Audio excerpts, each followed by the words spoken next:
വേണം നിനക്ക്? എന്നെ എന്തിനാ ഇങ്ങോട്ട് കൊണ്ടുവന്നത്? എനിക്ക് നിന്നോട് വെറുപ്പാ. എന്നെ വിട്ടേക്ക്. വിടാൻ കഴിയില്ലേതു. ഒരിക്കൽ നിന്നെ എനിക്ക് നഷ്ടപ്പെടുത്തിയത് എന്റെ മൗനമാണ്.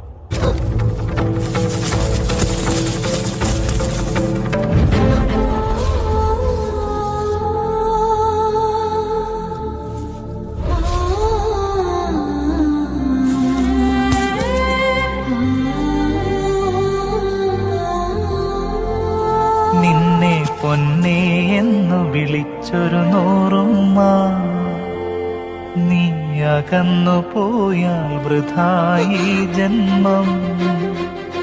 നിന്നെ പൊന്നേ എന്നു വിളിച്ചൊരു നൂറുമ്മ.